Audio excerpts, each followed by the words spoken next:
कहानी लंदन के एक बदनाम इलाके से शुरू होती है। सालों से वहाँ अजीब सा गुंडा राज चला आ रहा है। इसी इलाके के एक छोटे से फ्लैट में टॉम बैठा कंप्यूटर पर गेम खेल रहा होता है। बाहर से डरावनी और अजीब आवाजें आने लगती हैं, तो वह उन्हें अनसुना करने के लिए हेडफोन लगा लेता है। अगली सुबह टॉम गली से होकर जा रहा होता है, तभी उसकी मुलाकात डैनी से होती है, जो उसे वह MP3 प्लेयर दे देता है जिसकी टॉम को जरूरत थी। स्कूल में टॉम का मन पढ़ाई में बिल्कुल नहीं लगता। उसकी नजर बार बार लस्सी पर चली जाती है, जिसे वह काफी समय से पसंद करता है। क्लास खत्म होने के बाद लस्सी खुद टॉम के पास आती है और कहती है कि उसे साइंस, खासकर केमिस्ट्री में मदद चाहिए। अचानक उसे सामने देखकर टॉम घबरा जाता है। तभी यूजीन वहां आकर टॉम का मजाक उड़ाने लगता है, लेकिन लस्सी उसे चुप करा देती है। फिर वह टॉम से कहती है कि पढ़ाई के लिए चार्ली के घर पर मिले, और वहां से चली जाती है। टॉम उसकी बात मान लेता है और अपने घर की तरफ चल पड़ता है, जहाँ वह अपनी दादी नसी के साथ रहता है। घर पहुंचकर वह नसी के पास बैठता है। नसी उसे अपनी लिखी एक नोवेल का छोटा सा हिस्सा सुनाती है, लेकिन टॉम को कहानी खास पसंद नहीं आती। कुछ देर बाद वह लस्सी से मिलने के लिए घर से निकल जाता है। जब टॉम चार्ली के घर पहुंचता है तो वहां का नजारा देखकर वह सन्न रह जाता है। एक आदमी बेहोश हालत में जमीन पर पड़ा होता है। तभी कुछ ही देर में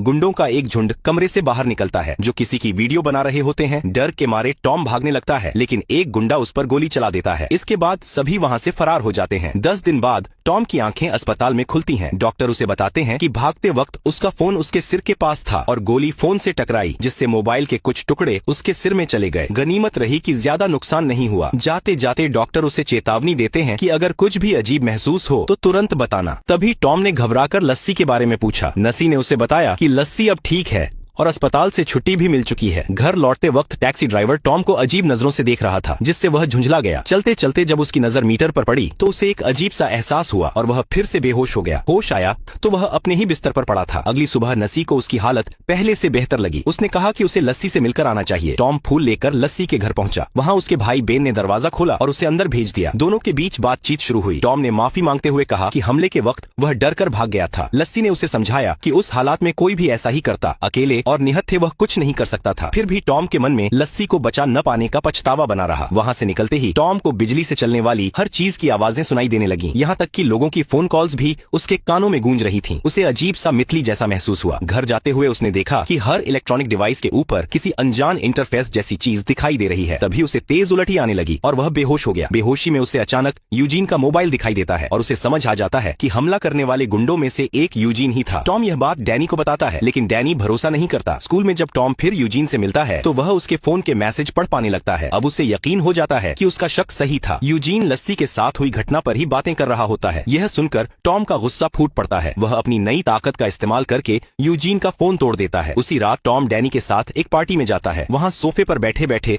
वह लोगों के फोनों में झांकता है और समझ जाता है कि लस्सी पर हमला करने वाले असली लोग कौन थे। सच सामने आते ही उसका गुस्सा और बढ़ जाता है। वह यूजीन की ओर बढ़ता है। लड़ाई होने ही वाली होती है, लेकिन डैनी बीच में आकर टॉम को वहां से ले जाता है। इसके बाद टॉम लस्सी से मिलने उसके घर पहुंचा। बाहर बात करते हुए उसने देखा कि यूजीन अपने गुंडों के साथ बास्केटबॉल कोर्ट की तरफ जा रहा है। उन्हें देखते ही लस्सी घबरा गई। उसकी हालत देखकर टॉम ने बदला लेने का मन बना लिया। उसने अपनी दिमागी ताकत से यूजीन के फोन पर एक अनजान नंबर से मैसेज भेजा कि वह उसे सबक सिखाने आ रहा है। अगली सुबह टॉम ने अपने दुश्मनों का पीछा शुरू किया। वे एक गैर कानूनी डीलर से मिलने जा रहे थे। चलते चलते टॉम ने यूजीन का फोन हैक कर लिया और फोन के माइक से उनकी बातें सुनने लगा। वहाँ से निकलने के बाद भी उसने उनका पीछा नहीं छोड़ा। वह जानबूझकर उनके कमरे में लगी इलेक्ट्रिक चीजों से छेड़छाड़ करता रहा। कभी लाइट तेज कर देता, कभी अचानक म्यूजिक चला देता ताकि वे डर जाए। उसी अनजान नंबर से टॉम ने लस्सी को भी मैसेज किया कि वह उसे चोट पहुंचाने वालों से बचाएगा। लस्सी ने पूछा कि वह कौन है और उसकी मदद क्यों कर रहा है, लेकिन कोई जवाब नहीं मिला। अगली सुबह स्कूल के सभी बच्चों को ऑडिटोरियम में किसी अनाउंसमेंट के लिए बुलाया गया। तभी टॉम ने अपनी ताकत का इस्तेमाल कर प्रेजेंटेशन हैक कर लिया और कैश नाम के गुंडे की निजी वीडियो सबके सामने लीक कर दी। वीडियो देखते ही पूरा हॉल ठहाकों से गूंज उठा, जबकि कैश शर्म के मारे वहां से भाग निकला। बाद में टॉम ने यह सब लस्सी को जाकर बताया। लस्सी जानना चाहती थी कि यह सब किसने किया। टॉम रेडियो पर गाना चलाने आगे बढ़ा, तभी पीछे से लस्सी ने उसी अनजान नंबर पर मैसेज किया कि क्या यह सब उसी ने किया है। टॉम अपने दिमाग से ही मैसेज भेज सकता था, इसलिए रेडियो ठीक करते हुए वह जवाब देने लगा। उसने लस्सी से पूछा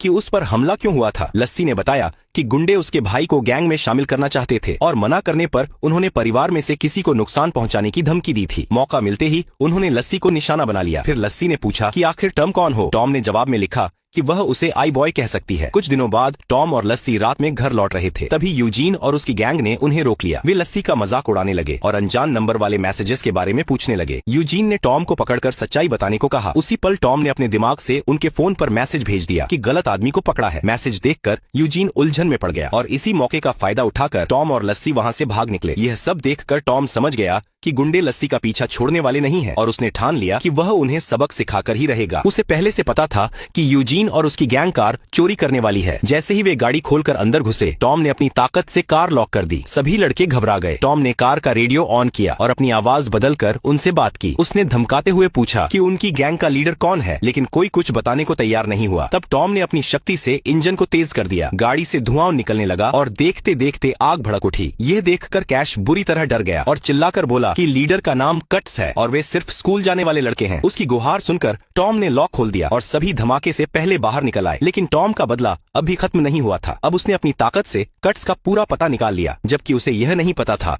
कि उसका दोस्त डैनी भी उसी गैंग से जुड़ा है। कट्स अपने साथियों के साथ टीवी देख रहा था, तभी स्क्रीन पर उसकी गाड़ी की रिकॉर्डिंग चल पड़ी। टॉम ने गाड़ी खोलकर उसमें पेशाब कर दिया था। यह देखते ही कट्स गुस्से में बाहर दौड़ पड़ा। जैसे ही वह फ्लैट से निकला, टॉम अंदर घुस गया और घर के सारे इलेक्ट्रॉनिक सामान खराब कर दिए। साथ ही उसने वहाँ छुपाए गए ड्रग्स भी उठा लिए। कट्स लौट कर आया तो उसका घर पूरी तरह तबाह था और माल भी गायब। गुस्से से वह बौखला गया। उधर लस्सी ने टॉम से कहा कि वह इस हफ्ते से दोबारा क्लास जाना शुरू करेगी और अब पहले से बेहतर महसूस कर रही है। फिर दोनों आई बॉय के बारे में बात करने लगे, जो गैंग्स पर हमले करके मशहूर हो रहा था। टॉम जानना चाहता था कि लस्सी क्या सोचती है। लस्सी ने कहा कि आई बॉय अकेला कुछ नहीं बदल सकता। अगर इलाके को सच में ठीक करना है तो सिर्फ छोटे हमलों से काम नहीं चलेगा। यह सुनकर टॉम ने ठान लिया कि वह इस इलाके से क्राइम जड़ से खत्म करेगा। उसे पहले से पता था कि कौन कौन से लोग गैर कानूनी धंधों में शामिल हैं। उसने चुपचाप उनके घरों में ड्रग पैकेट्स छुपाए और फिर पुलिस को सटीक जानकारी दे दी कि कहां कहां रेड करनी है। नतीजे में कई ड्रग डीलर पकड़े गए। ऊपर से टॉम ने उन गुंडों के बैंक अकाउंट से पैसा भी निकाल लिया और सबूतों की वीडियो इंटरनेट पर डाल दी ताकि आई बॉय के नाम से उनका डर फैल जाए। इन रेड्स में यूजीन और उसकी गैंग भी पकड़ी गई। इलाके के लोग अब पहले से सुरक्षित महसूस करने लगे। इसी बीच टॉम की ताकत तेजी से बढ़ रही थी और उसका व्यवहार भी बदलने लगा था। वह सिर्फ नजर डालकर शहर के कई हिस्सों की लाइट बंद कर सकता था। कुछ दिनों बाद कट्स को अपने बॉस एलमान से बात करते दिखाया जाता है। एलमान उसे धमकाता है कि धंधा ठप हो गया है और अगर जल्दी मुनाफा नहीं आया तो अंजाम बुरा होगा। टॉम अपनी ताकत से पूरी कॉल सुन लेता है और गैंग लीडर का नाम भी जान जाता है। उधर कट्स यह पता लगाने में जुट जाता है कि आई बॉय आखिर है कौन और पुलिस तक खबर कौन पहुंचा रहा है। वह अपनी गैंग को आदेश देता है कि आसपास के सभी फ्लैट से फोन और इलेक्ट्रॉनिक सामान चुरा लिया जाए। इसके बाद गैंग हर जगह लूटपाट मचाने लगती है। अगली सुबह टॉम को पता चला कि इंटरनेट पर लोग उसे गालियां दे रहे हैं। उनका कहना था कि उसकी वजह से ही चोरी और हमले बढ़े हैं। टॉम समझ गया कि लोग इन सब से परेशान हो चुके हैं और यह सब उसे ढूंढने के लिए किया जा रहा है। यहाँ तक कि उसकी दादी का भी सामान चोरी हो गया था। यह देखकर उसने कुछ समय के लिए रुकने का फैसला किया। कुछ वक्त बाद जब गुंडों को लगा कि आई बॉय अब नजर नहीं रख रहा तो उन्होंने फिर से गलत काम शुरू कर दिए। अब टॉम दोबारा एक्शन लेने को तैयार था, लेकिन वह चुप रहने लगा। नसी को शक हुआ कि कहीं वह गलत रास्ते पर तो नहीं जा रहा। उसने डैनी से कहा कि टॉम को समझाए और उसका ध्यान रखे। उसी दौरान कट्स अपनी गाड़ी की ओर जा रहा था और आई बॉय उसे दूर से देख रहा था। टॉम ने लस्सी को मैसेज किया कि वह आज सब कुछ हमेशा के लिए खत्म कर देगा। लस्सी ने मना किया और कहा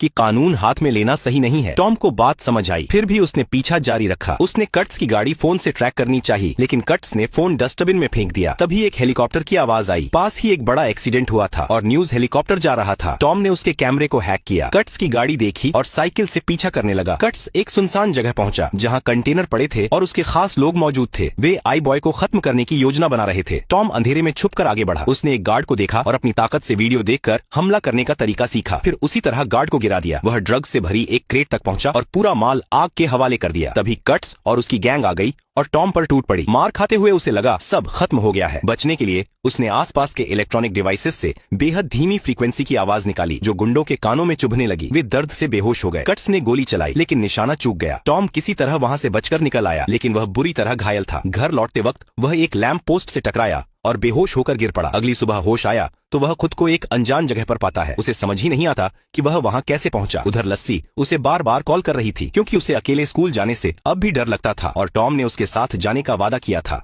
जब टॉम ने फोन नहीं उठाया तो वह डरते डरते अकेली चली गई। एग्जाम के बाद जब दोनों मिले तो लस्सी उस पर बहुत नाराज थी। टॉम ने समझाने की कोशिश की कि रात में कुछ गड़बड़ हो गई थी और वह घर नहीं पहुंच पाया, लेकिन लस्सी सुनने को तैयार नहीं थी। तभी दोनों ने देखा कि लोग एक इमारत की तरफ देख रहे हैं। मुड़कर देखने पर उन्हें कैश की लाश नजर आई। यह देखकर टॉम अंदर तक हिल गया। बाद में टॉम छत पर खड़े डैनी से बात कर रहा था। उसने पूछा कि कैश को किसने मारा होगा। डैनी ने साफ कहा कि यह सब आई बॉय की वजह से हुआ है। उसी ने यह सिलसिला शुरू किया था। वह मानता था कि कैश गैंग में था, लेकिन कोई भी पूरी तरह बुरा नहीं होता। बदनामी वह सह नहीं पाया। यह सुनकर टॉम टूट गया। डैनी की तरह ही बाकी लोग भी दो हिस्सों में बट गए। कुछ आई बॉय को सही मानते थे और कुछ गलत। टॉम अब और ज्यादा परेशान रहने लगा, इसलिए वह डॉक्टर के पास गया और दिमाग में फंसे फोन के टुकड़े निकालने को कहा। डॉक्टर ने साफ मना कर दिया और बताया कि यह बेहद जोखिम भरा ऑपरेशन है, जिसमें उसकी जान भी जा सकती। यह सुनकर टॉम उदास मन से वहां से चला गया। उसी रात उसके घर के दरवाजे पर जोर की खटखटाहट हुई। जब वह बाहर देखने गया तो कट्स के आदमी ने उसे पकड़ लिया। उनके साथ गैंग का सबसे बड़ा बॉस एलमान भी था। नसी अपने पोते को बचाने बाहर आई, लेकिन कट्स ने उसे धक्का मारकर बेहोश कर दिया। एलमान ने आदेश दिया कि दादी को उनके कमरे में ले जाओ। फिर एलमान ने टॉम से कहा कि वह जानता है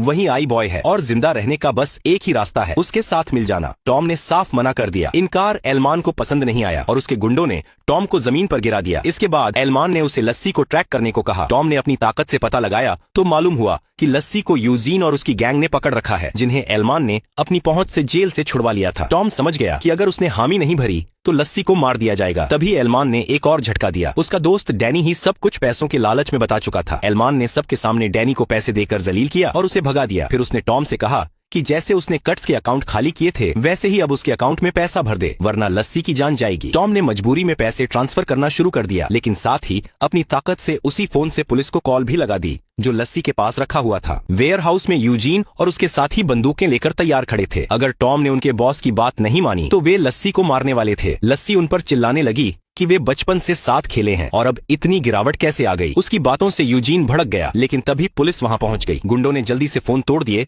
और लस्सी को पकड़कर एक कोने में छुपा दिया। वह चिल्लाना चाहती थी मगर उसका मुंह बंद था, इसलिए पुलिस उसकी आवाज नहीं सुन पाई। फोन टूटते ही टॉम के शरीर में हल्का झटका सा लगा। यह देखकर एलमान को शक हो गया और वह टॉम को लेकर उसी वेयर हाउस की तरफ चल पड़ा। पुलिस से छुपते वक्त यूजीन की बंदूक जमीन पर गिर गई थी। मौका पाकर लस्सी ने बंदूक उठा ली, लेकिन तब तक पुलिस जा चुकी थी। उसने बंदूक के दम पर तीनों गुंडों को घुटनों पर बैठने को कहा, मगर वह गोली नहीं चला पाई और बाहर निकलने लगी। तभी एलमान अपने आदमियों के साथ पहुंच गया। गुंडों को देखकर लस्सी घबरा गई और यूजीन ने पीछे से हमला कर बंदूक छीन ली। उसी वक्त एक गुंडे ने टॉम के सिर पर बंदूक से वार कर दिया और हालात फिर उनके काबू में आ गए। एलमान ने टॉम से कहा कि अपना अधूरा काम पूरा करे और उसके अकाउंट में पैसे भरे। इस पर टॉम ने कहा कि अब बहुत हो चुका। उसने अपनी ताकत सबके फोनों पर फोकस कर दी। एलमान खतरा समझ गया और अपना फोन दूर फेंक दिया, लेकिन बाकी गुंडों को मौका नहीं मिला। उनके जेब में रखे फोन फट गए और वे बुरी तरह घायल हो गए। इससे यूजीन का ध्यान भटका और लस्सी ने उस पर हमला कर दिया। इसी अफरा तफरी में एलमान वहां से भाग निकला। टॉम उसे ढूंढते हुए बाहर गया, लेकिन एलमान ने पीछे से लोहे की रॉड से हमला कर